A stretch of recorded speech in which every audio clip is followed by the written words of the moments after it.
Hello, everyone. Welcome to episode 7 of the Eidolon Wall.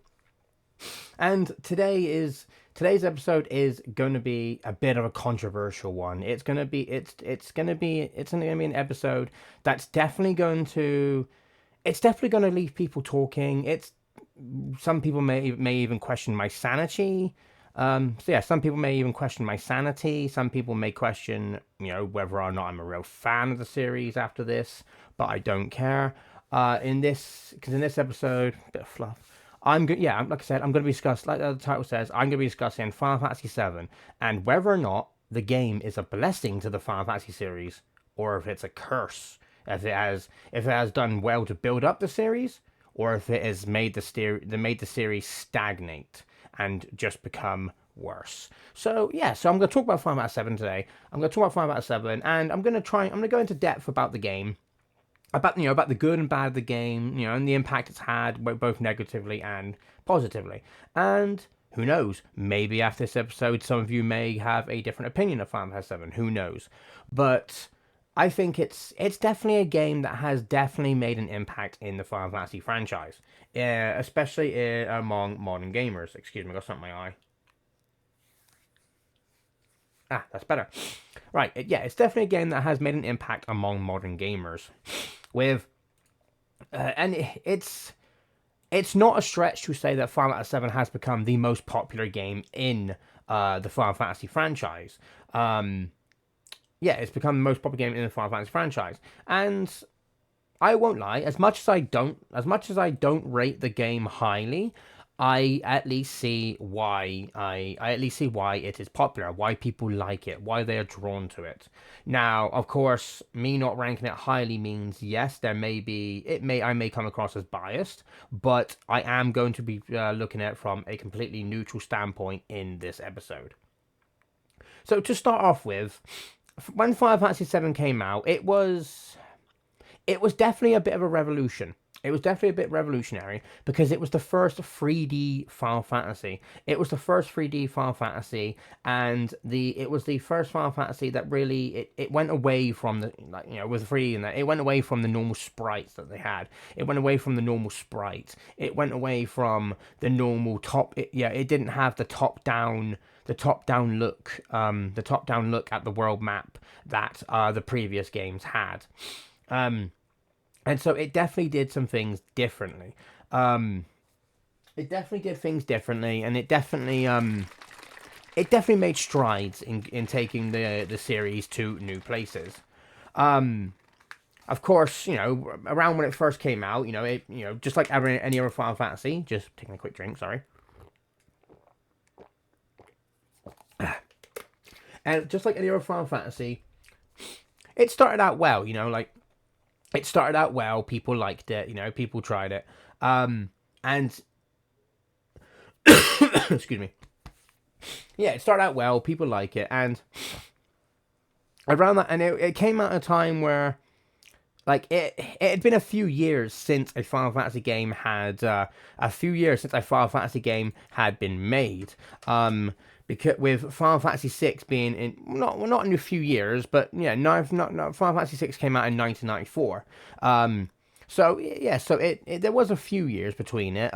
With Final Fantasy VI coming out in 1994, and doing very well. With Final Fantasy VI even becoming a fan favorite. But then of course 7 comes along, and people just really liked 7. People took to 7 quite well. They found the world very interesting. The kind of like more modern kind of world. It was Final Fantasy. It was Square Enix's attempt at going into a more modern setting with Final Fantasy. With, of course, being, the city of Midgar, for example. You got the city of Junon. You've got the Gold Saucer. It was more of a modern setting.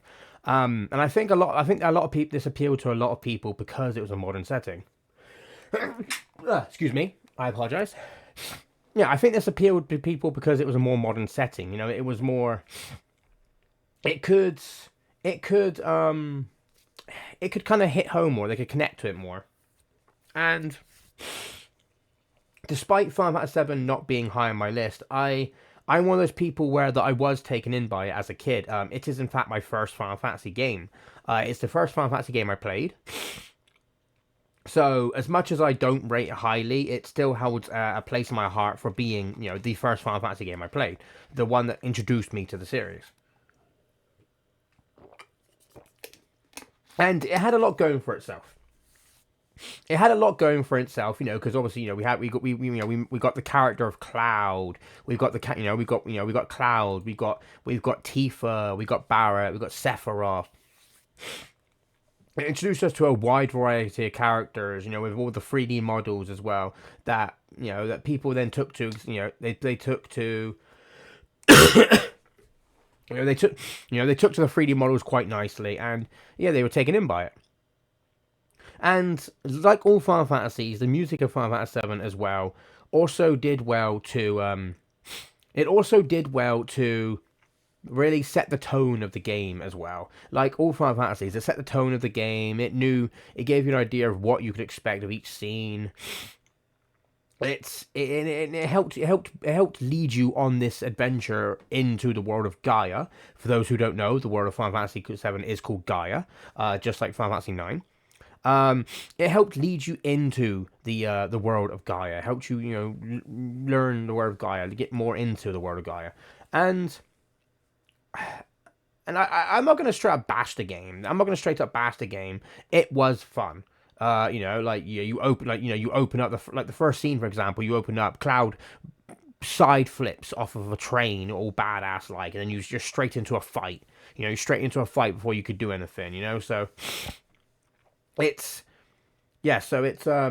it put you straight into the action, and immediately you can see, with Cloud having his oversized sword, and he's effortlessly takes out these two security guards. You can see that he is a cool character. He's a strong character. He's an ex, he's even his name, ex-soldier, which many of you might not have even at that point may not have known. We didn't know what soldier was. We just wait, he used to be a soldier. Then of course, we find out, and we find that he ends up being more badass.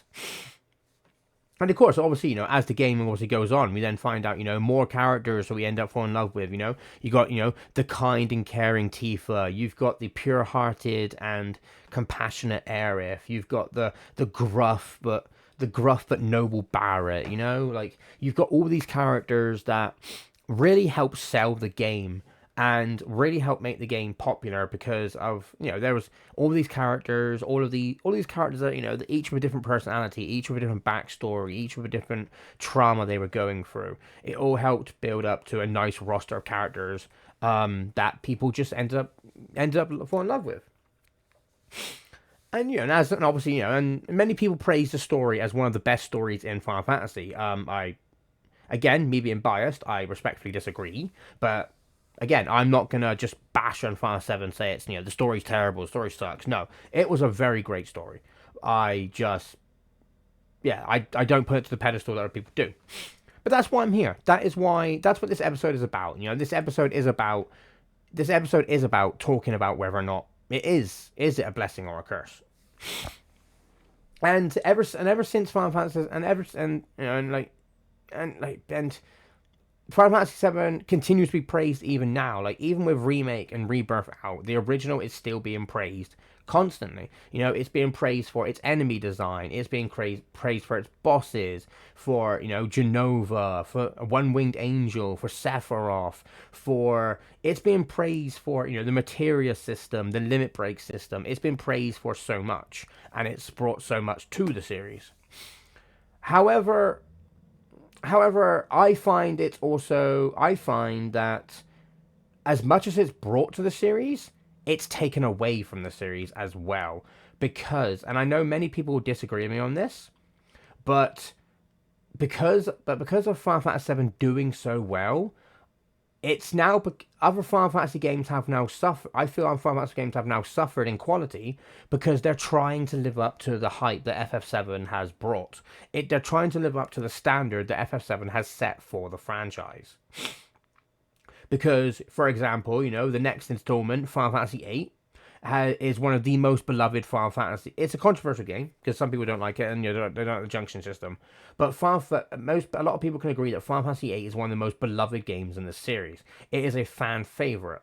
But because of, even though despite it being a fan favorite, it didn't sell as well as Final Fantasy VII. It wasn't as well received as Final Fantasy VII, or God forbid, even my favorite game in the series and my favorite game of all time, Final Fantasy IX. It is more beloved than Final Fantasy VII. I will say that now. It is, people love it more than Final Fantasy VII. So it's more beloved, but it's not as popular as Final Fantasy VII, and that's because again, like Final Fantasy VII has become the standard which everyone judges Final Fantasy games. It has become the standard, and even non-Final Fantasy games as well. Final Fantasy VII has become the standard to which they basically judge any Square Enix game, and this is all because of the popularity that Final Fantasy VII has garnered. It's all because with many people even saying Final Fantasy VII is the most important game in the series. It is not, because it's not integral to the franchise. But if anything, if we were to go for important game in the series, number one, it's where it started. But or even Final Fantasy X, first Final Fantasy game to have voices, to have actually voiced. Final Fantasy VII is definitely not the most important, but it's definitely the most popular. It's the most well sold. Again, this doesn't mean beloved. It just means well sold. Because many people play Final Fantasy VII for the first time. It's their first Final Fantasy game, and then they go on and play another one and find they love that game more than 7. And it definitely was the same for me. Final Fantasy VII was my favorite. I then played 9, and 9 has become my favorite game of all time because it had that much more of an impact on me. But again, 7, like I said, 7 definitely, as I said, 7 definitely has impacted the series because again, people have that standard now. They have that standard where, they compare, all the games are compared to 7. Will it do a 7? Oh, is this character as good as this character? Oh yeah, but 7 did this better. Like it's become the standard that everyone compares Final Fantasy games, and it can be seen as a blessing. Excuse me. It can be seen as a blessing because it means that Square Enix will constantly try and make their games to the quality of Final Fantasy VII, to try and put as much dedication into their games as they put into Final Fantasy VII, to try and make those games match Final Fantasy VII's hype, its accolade.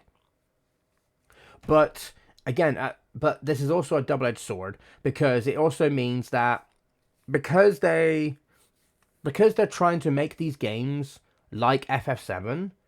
It means the game doesn't have its own uniqueness. It doesn't have its own individuality because it is just basically chasing Final Fantasy VII's shadow. So again, this is like with the title. This is a blessing and a curse. They have, again, like I said, they have Final Fantasy VII as that goal to strive for. To be as good as, it's basically the Dragon Ball Z. It's basically the Dragon Ball Z of the Final Fantasy franchise. All other games, the other Final Fantasy games and Square Enix games, they try and live up to the accolade, to the standard that Final Fantasy VII has set. Some meet it and some fail, but regardless of that, though, Final Fantasy VII is always remaining on top for whatever reason. Even with Remake and Rebirth, there was so much hype for it. We had with Remake, we had rumors of Final Fantasy 16. We had rumors of Final Fantasy 16. We had demos of Final Fantasy 16 coming out. We had people hyped because of the demos of 16, because of the trailers for 16. Like people when seeing like the concept art and the taste of music. And the trailers, the characters. We were slowly getting peeks at the world of the Valistia, in 16. But because of Final Fantasy VII Remake, all eyes were on Final Fantasy 16, with everyone, or at least the majority of the fan base saying, will it meet that will it match up to Final Fantasy 7 Remake? Will it match up to Final Fantasy 7? Will it, or and even now with Rebirth coming out at a few years after Final Fantasy 16, people even now are going, oh yeah, you're comparing 16 to 7, or going, oh yeah, Clive is alright in that, but Cloud and Rebirth is, this and that. And it's like, even to this day, like, other games are still basically getting put down because because they're not Final Fantasy 7, because they're not the game that many people have deemed the most important game in the series, which is, again, it's not. It's not a series that it's not a game that has defined the series. It's a game that has helped make the series popular, but it's not defined it. It's not like, I've seen so many people say, "Oh yeah, Cloud is the new poster boy for Square Enix." He's not. I'm sorry, but he's not. I guarantee if a survey was done, or a vote or a poll was done for that, and Cloud was one of it. You had like Cloud, you had Cloud, you had Clive, you had Squall, you had the Warrior of Light. I guarantee you, Cloud would not win. As popular as he is, I guarantee a lot of people would pick Clive, because Clive is a better written character, and I have no problem saying that. But unfortunately, again, not even just the game itself, like merchandise, for example, as well. There is probably 5 times there's probably 5 times as much Final Fantasy VII merchandise as there is, say, Final Fantasy X or Final Fantasy 12. It's all Final Fantasy VII. It's all Final Fantasy VII. Even 9 barely has any merchandise compared to Final Fantasy VII. And again, this is because Final Fantasy VII, again, has just set the standard for the series. It has become the standard which pretty much all RPG, hell, even other RPGs, like, again, non-Square Enix RPGs, it has become the standard that they are set against. Like Rebirth, for example. I have seen a few people, Expedition 33, I haven't played it, haven't seen it, but I've already seen a few people already compare it to Rebirth. They've compared it to Rebirth, and it's not looked good for Expedition 33. It's even gotten to the point where it's even got, with RPGs in general, ever since Rebirth, people have constantly said RPGs are not as good as have not been as good since Rebirth. Like, I genuinely have seen people say that, and it's like, and again, it's just going back to my point that Final Fantasy VII, whether it's the original, whether it's remake, whether it's Rebirth, or even Intermission, it has become the standard that every other RPG has been judged against. And yes, while this can push RPG creators to want to make their games the best they can be, it has also pushed the quality of those RPGs down, because it's also pushed the reception of these things down. Like, people, they get received very poorly because people are still comparing it to Final Fantasy VII. They go, if it doesn't have rebirth mechanics, it doesn't have, limit breaks in the OG, or, doesn't have this, doesn't have that, like Rebirth does. People just slander it. People just go, oh, it's not as good, they review bomb it. And this is the curse that I'm talking about. That RPGs they're judged far too heavily and harshly because of Final Fantasy VII existing. Like, because Final Fantasy VII... Now, don't get me wrong, Final Fantasy VII, again, great game. It's a game I will play again and again and again. But while it has done well for the series, it's just honestly just... Again, it's stagnated creation. It is stagnating it's made creativity stagnated because, again, of the fact everyone is basically comparing RPGs to Final Fantasy VII. With Final Fantasy VII even being claimed as one of the best RPGs of all time. And, of course, I disagree. I disagree. It's done well for itself, but it's not the best. It's not the best. Looking at Twitch chat, Rap4 says, maybe also why 16 is so different gameplay. Yeah, exactly. I mean, 16 is different gameplay-wise as well, because while it was similar to Rebirth, no, it's not similar to Rebirth, because Rebirth came out after. But Final Fantasy 16 plays the way it does because the combat artist, the combat director for 16 was one of the producers of Devil May Cry. That's why the combat in 16 is so it's so, hack and slash, like it's so Devil May Cry, like, switching between Eidolons or icons, switching between icons, like you doing all these combos. It's heavily influenced by Devil May Cry.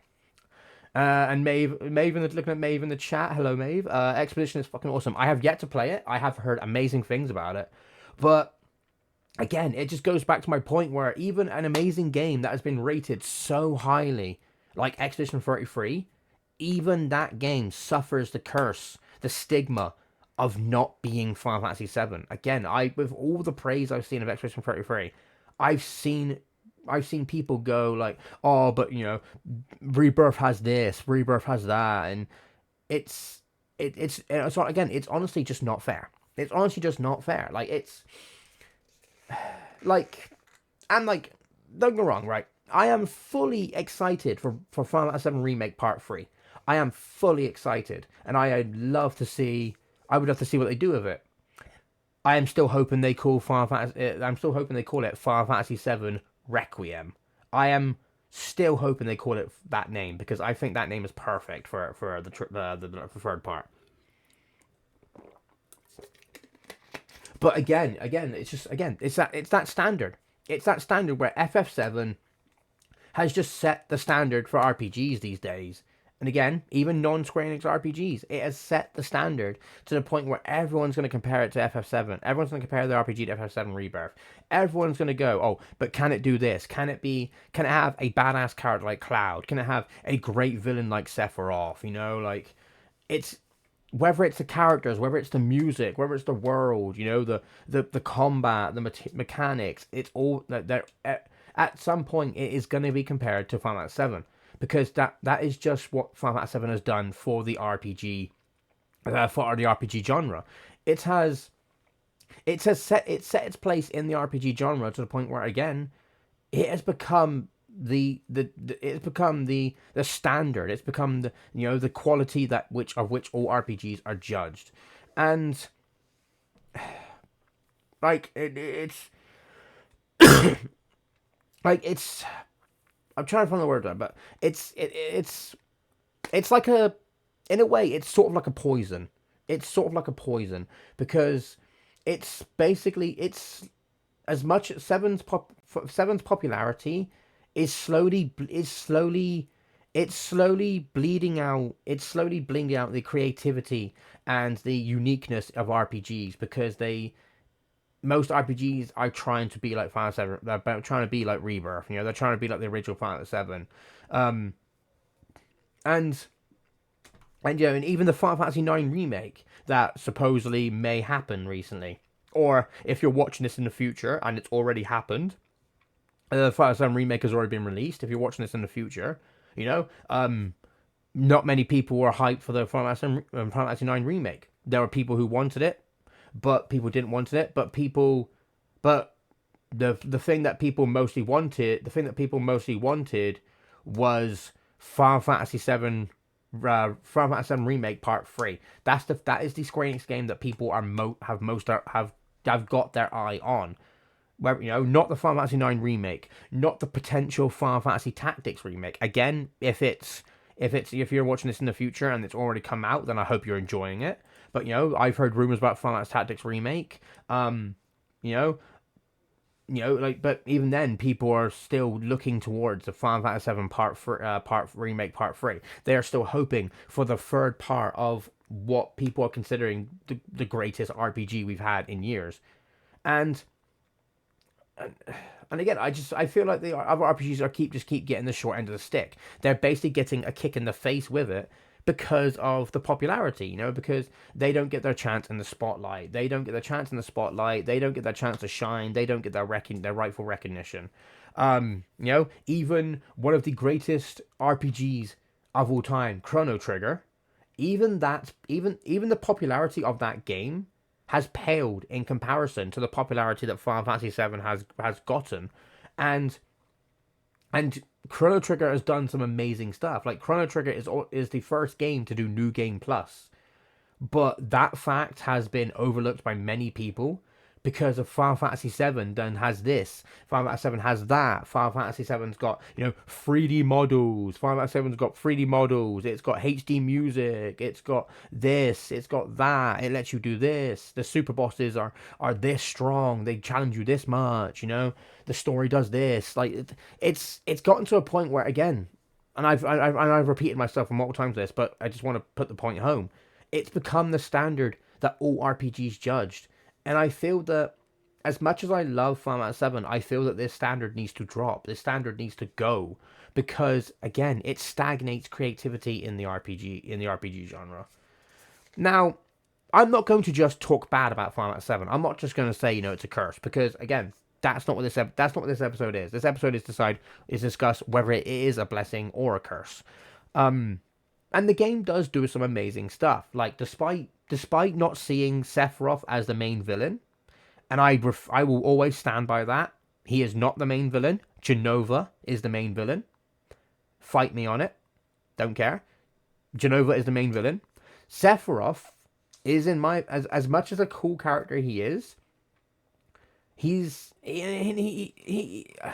Well, before I say the reverse, I will say I do love Sephiroth. When I first played Final Fantasy as a kid, I thought he was cool. Despite the 3D models, not giving many details away, he had a cool look. The long silver hair, the black cloak, the white pauldrons. He looked menacing. He looked tough. He looked like a strong soldier.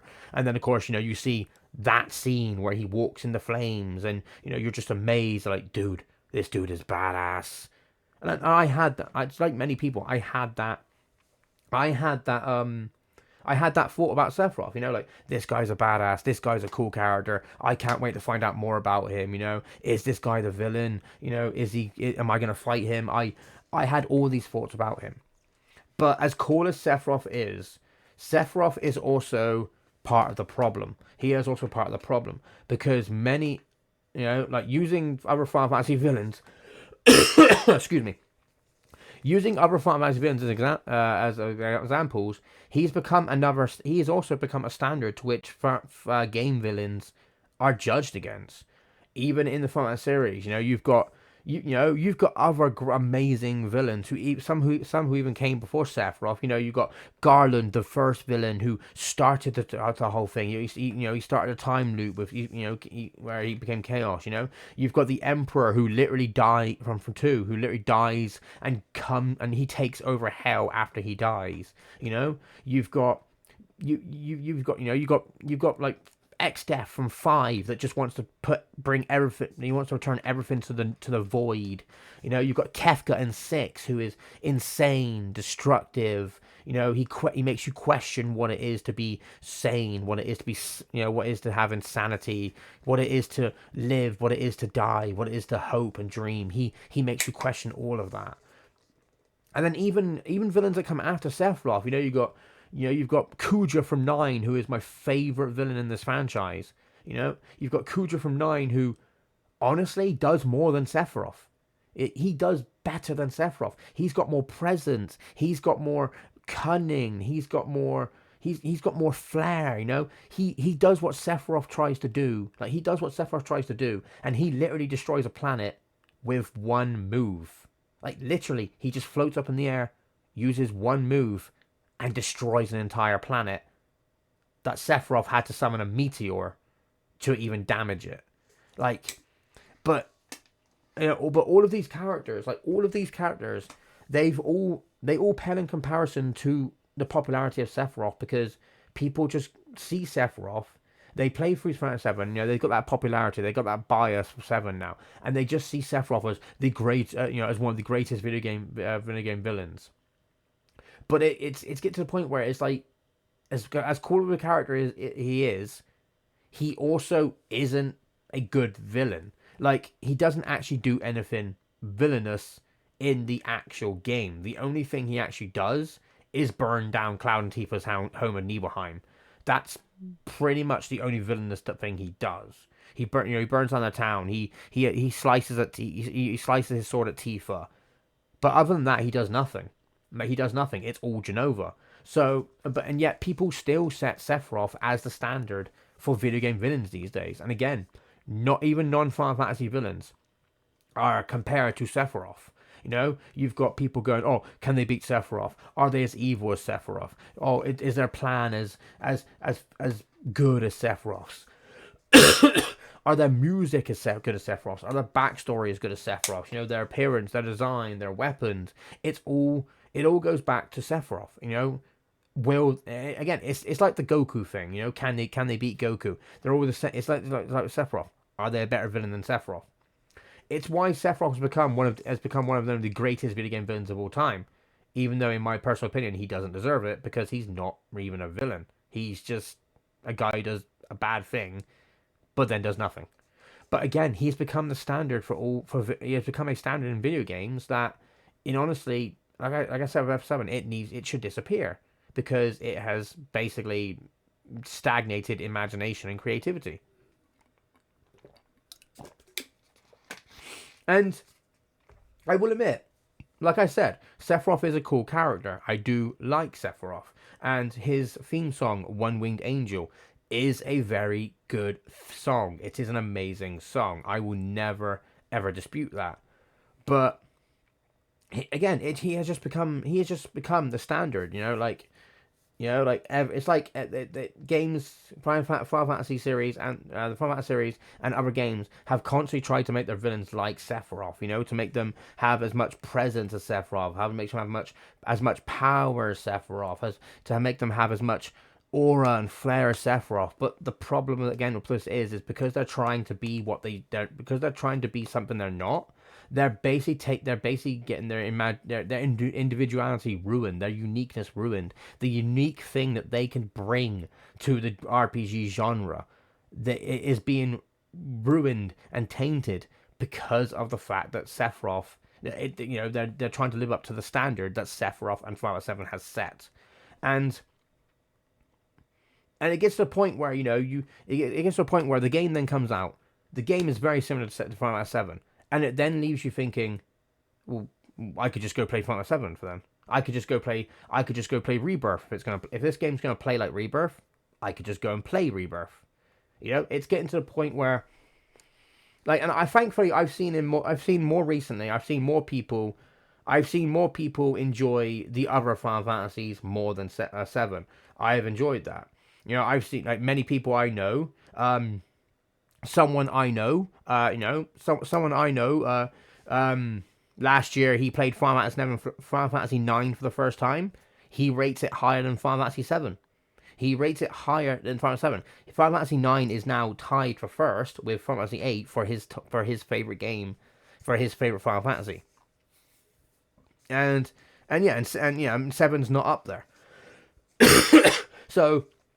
Yeah, so people are slowly, in my opinion, seeing the light and seeing that Final Fantasy VII shouldn't be the standard that we all have for the series. It shouldn't be the standard. And even in other games, like Kingdom Hearts. Kingdom Hearts, for example, for anyone who's played Kingdom Hearts, Final Fantasy characters do appear in Kingdom Hearts. But in Kingdom Hearts, we have, I kid you not, in Kingdom Hearts, the only Final Fantasy characters we actually have in Kingdom Hearts that are not Final Fantasy VII characters are Squall, who is called Leon. We've got we've got Yuna, Riku, and Pain from Final Fantasy X Part 2. And we've got there was one more. We got Cypher. We got Cypher in Kingdom Hearts 2. We got Vivi in Kingdom Hearts 2, and we got Setzer from Final Fantasy 6 in Kingdom Hearts 2. But the majority of Final Fantasy characters, is Final Fantasy 7 characters. Whereas the other games have maybe two Final Fantasy characters. Final Fantasy 7 has 5. Cloud, Sephiroth, Tifa, 6. Cloud, Sephiroth, Tifa, Yuffie, Cid, and Aerith. I think that's it. Yeah. Yeah. Cloud, Sephiroth, Tifa, Yuffie, Aerith, Cid. Yeah, it's got 6 characters. And again, it's a lot of wasted potential because there are so many Final Fantasy characters that would fit Kingdom Hearts. Um, I think I said this when I said this when I played Final Fantasy IV. Cecil Harvey from Final Fantasy IV would fit amazing in Kingdom Hearts because he is a Dark Knight he's a Dark Knight he's a Dark Knight who forces himself away from the darkness and embraces the light. He finds his inner light. That is a perfect character for Kingdom Hearts. Because that is what Kingdom Hearts is about. Fighting against the darkness to find your light. That is what Kingdom Hearts is about. They could have put Cecil Harvey in and he would have fit perfectly. Instead, they put in a character like Cloud who has no place in Kingdom Hearts. Because, in my opinion, Cloud is like they made him mopey. They basically made him emo. Like when Cloud, that's not Cloud. Cloud is like, for anyone who's played Final Fantasy VII, Cloud is not like that. He's distant, but he's not emo. And then they made it so, like Sephiroth is Cloud's darkness, for example, but it's like, but he is in a way, but he's also not. Cloud can live without Sephiroth. And this is what I mean, because Final Fantasy VII characters have such a prominent role, like they have such prominent numbers. Yeah, they have such prominent numbers in Kingdom Hearts. That it's basically ruined the chances of other Final Fantasy characters getting in, especially considering that after Kingdom Hearts 3, Tetsuya Nomura said that he doesn't want to put Final Fantasy characters in the series anymore because he feels that Final Fantasy characters aren't needed anymore. The story has been set. Like it's been set in motion. The world has been built, so he doesn't need the game doesn't need the Final Fantasy characters. Of course, again, I disagree. Because you have characters like Cecil Harvey who, again, trying to fight against the darkness to find his light. Perfect example of what Kingdom Hearts is about. You've got what is it? You've got Lightning from Final Fantasy 13. She would also fit Kingdom Hearts. She was someone who chose to fight alone, chose to push people away. But as she journeys, she sees, she learns that she should rely on her friends. Again, that is what Kingdom Hearts is about. Fucking friendship, relying on your friends. Your friends are your power. Another perfect example of what of a character could fit Kingdom Hearts. And or even you've got Zell from from Final Fantasy VIII. He would also fit because the hyperactivity. And yeah, I also forgot about 3 other Final Fantasy characters as well. You got Tidus, Wakka, and Selphie, who also appeared in the first game. But even then, that just means the highest number of Final Fantasy characters after 7 is 8, and even then, that's only 3 characters. Again, this is what I mean when Final Fantasy VII, it's because of how popular it is and how eager people are to have like popular characters from Final Fantasy VII in stuff like Kingdom Hearts or other games and that. It's pushed other Final Fantasy games out of consideration. Like they could have done a lot with Vivi. They could have done a lot with Vivi in Kingdom Hearts 2, but instead they reduce him to and he is a young boy, but they reduce him to a running coward. They give him outside of combat, like they give him 2 lines. They give him 2 lines, like 2 lines in Kingdom Hearts, like that are voiced. That's it. And all he says is what is it? Somebody, I think it's like the Sandlot, Cypher, somebody help us or something like that, But again, it's going to the point where, again, multiple Final Fantasy characters would have been amazing contributions to Kingdom Hearts. But because Final Fantasy VII was the most popular one, because it's the standard set by, excuse me. Because it's the standard set by, because it's the standard that sets it, because it's now the standard that other RPGs try and live up to. It is now it pushes other games out of consideration for cameos, to be in the spotlight, to get the recognition they deserve. And it's and even with new Final Fantasy, like so many people, I've seen a few people wondering how Final Fantasy 17 is going to be. It hasn't even been starting development, but I've seen some people say how they want to see what Final Fantasy 17 is going to be like. But these people have been drowned out by all the people going Final Fantasy VII Remake Part 3 when. Oh, Final Fantasy VII Remake Part 3 is going to do this. It's going to do that. I reckon we're going to... Oh, it's going to it's going to do this. It's going to be this amazing. It's going to be that amazing. It's going to change everything. And like it's get to the point where none of the other Final Fantasies or even other RPGs barely get talked about because, again, Final Fantasy VII has basically shoved its way to the top of the RPG genre. It's basically become the standard that is set for all RPGs.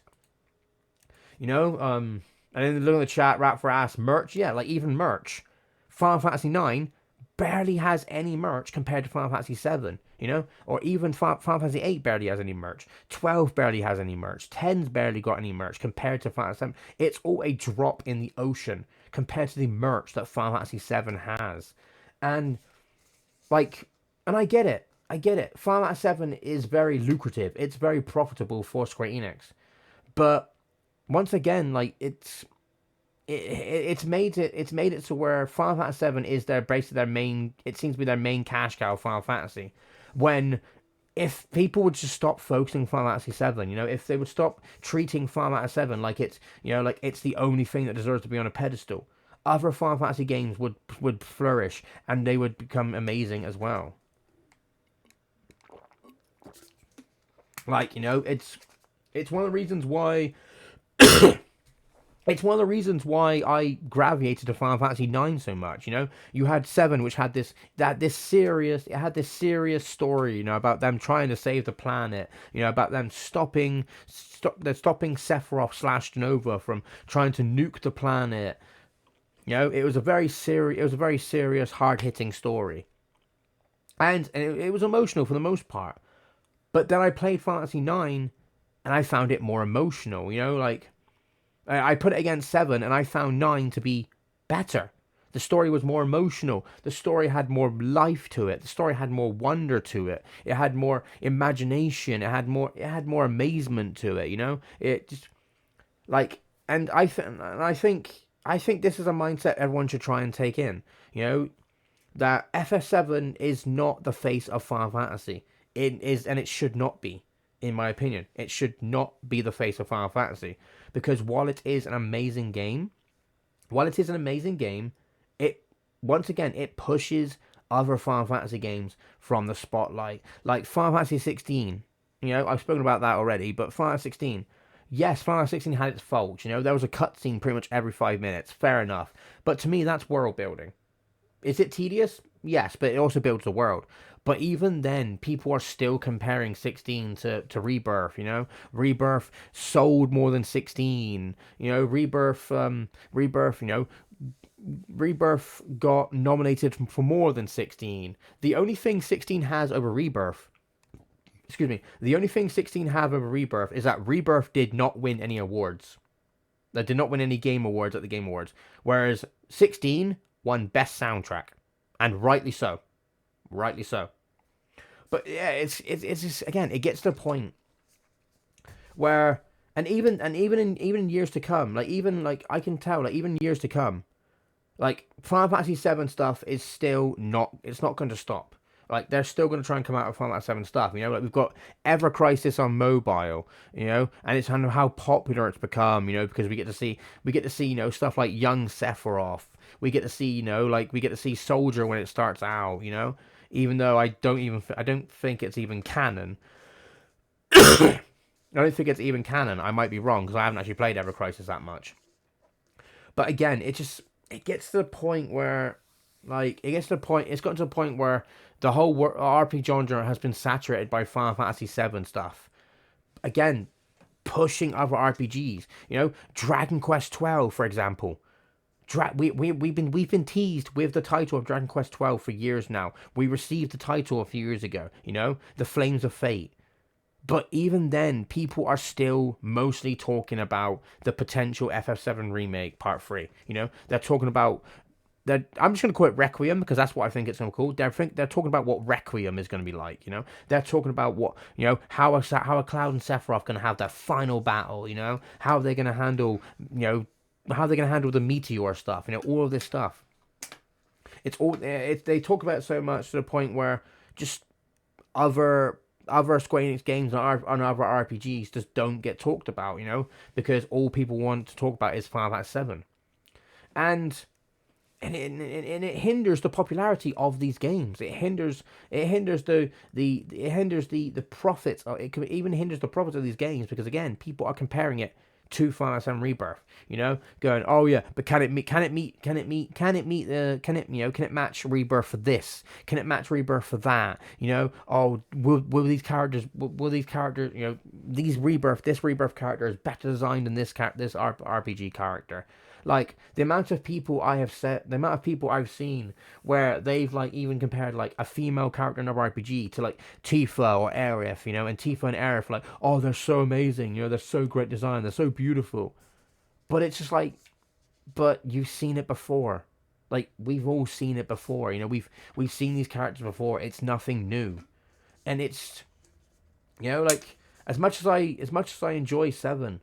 I am always going to be more excited for the next installment of Final Fantasy. I'm going to be more excited for the next installment of Dragon Quest. They're more excited for the next installment of Kingdom Hearts, you know? I'm always going to look away from Final Fantasy 7 because Final Fantasy 7, like after discussing all of this, I can... Hopefully I haven't blabbed on a lot and I've given you guys some stuff to think about, but after all this, I can honestly say that as much as I enjoy FF7, I honestly see it as a curse to the series. And I think I've actually said this in a stream as well. I actually think Final Fantasy VII has ruined the series because of the popularity it has garnered. I fully believe that it has ruined the series. It's tainted the series because once again, every other RPG, every other Final Fantasy game is going to be compared to 7 because it has become the standard for which all RPGs and other Final Fantasies are judged against. And I will say straight up, judged unfairly. Like judged unfairly. Because some games have better music. Some games have better enemy design. Some games have a better looking world. They've got a more open world. You know, it's more accessible. You know, there's a lot more to do. There's a lot more to enjoy, to see, to explore. But once again, even then, it's still even like a game that's, you know, like even a game like Legend of Zelda: Tears of the Kingdom will still be compared to Final Fantasy VII Rebirth in terms of open worldness and exploration and combat. It will still be compared because once again, it has become the standard that somehow not even RPGs. It has become the standard in which many games are set against, and honestly, it is a stacked contest. It is a rigged contest because Final Fantasy VII, with its popularity, just will always seem to win. It will always seem to have that push that puts it in front of these RPGs, you know? And, you know, like I said earlier as well, you know, you've got people going, oh, Sephiroth is the poster villain for the series. Cloud is the poster here. He's the greatest protagonist in the series. He's the poster boy for the series. And again, I'm sorry, but he's fucking not. He is not. Like, Cloud is a cool looking character, but I honestly, like with the game in general, other characters just keep getting judged against Cloud, and many characters, like even with many people going, oh, but can this character beat Cloud? You know, oh, but Cloud's done this, so this character will lose against Cloud because of this and because of that. But and it's like, I'm sorry, but they're getting judged against a character who honestly isn't even that strong. If you put his feats, like for example, if you put the feats that Cloud have done, like the accomplishment that Cloud has, against someone like Lightning, for example, Lightning wins because Lightning has killed gods, and unlike Cloud, she actually got into the military. She actually got into the military group she was trying to get into, and she even became a sergeant. Like, it's but people ignore that. People ignore the fact that, Lightning's faster. Lightning's killed gods. Lightning has literally become the goddess of death. She is literally the goddess of death now, and yet people will still look over that and just say, "Oh, but she's not Cloud. Oh, but Cloud is this. Cloud is that. Cloud is this as a he's this kind of protagonist. He does this, he does that." But again, people always compare to Cloud, to Sephiroth, to Tifa, to Barret, and in honesty, it's honestly an insult as well. It's honestly an insult to the characters that get compared against the Final Fantasy characters, because it basically means that these characters are lacking. It means these characters are lacking, that they're inferior, that they don't bring anything to the table that FF7 characters have done, which is, in my opinion, complete, like, just a complete trash. It's a complete lie, because, but modern people strongly believe this. Modern people strongly believe this because, again, of the popularity that Seven has brought forth, because the popularity that Seven has garnered, and just so in conclusion, like, like, I've said both good things and bad things about Fantasy VII. I've said both good things and bad things. But I want to say that in conclusion, I want to say that as much as I love the game, as much as I enjoy the game, and I will play it again and again, despite my opinions of it, I will play it again and again because it still is a fun game. But despite all that, I can honestly and truly say, in my opinion, and I know that if people disagree with this, fair enough. But I can honestly say that, in my opinion, Final Fantasy VII is the worst thing to happen to Final Fantasy. In my opinion, it is the worst thing to happen to Final Fantasy because of the fact, again, it has become the standard that all games are judged at, and the majority of the fans will always find those other games lacking compared to Final Fantasy VII. And I just think that I think that's a terrible thing for the series. I think that's a terrible thing for the series because, again, there's going to be no individuality. There's going to be no uniqueness. There's going to be no ingenuity, no creativeness, no innovation, because, again, all they're going to do is try and chase the popularity of Final Fantasy VII. And I'm hoping that maybe I've helped open some people's eyes, to this concept. Maybe I've given you some stuff to think about. But I can honestly say that, yeah, again, as much as I love Seven, I honestly don't think it's done as much good for the series as other people think, because, again, it just means that no matter how amazing another Final Fantasy entry is, it's always going to be compared to Seven, and in my eyes, it's a waste. It's a waste because every Final Fantasy game is a magical adventure. Every Final Fantasy game is a magical adventure that it grips the heart. It grips your heart. It makes you cry. It makes you laugh. You fall in love with these characters. It makes you wonder what's next for the series. But again, they will always be compared to Final Fantasy VII. And once again, that's a waste.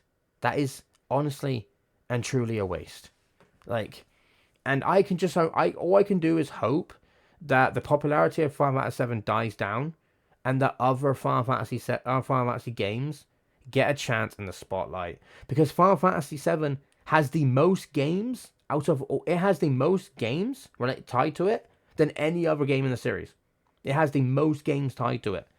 And once again, that's a waste. It's a waste of potential. It's a waste of innovation.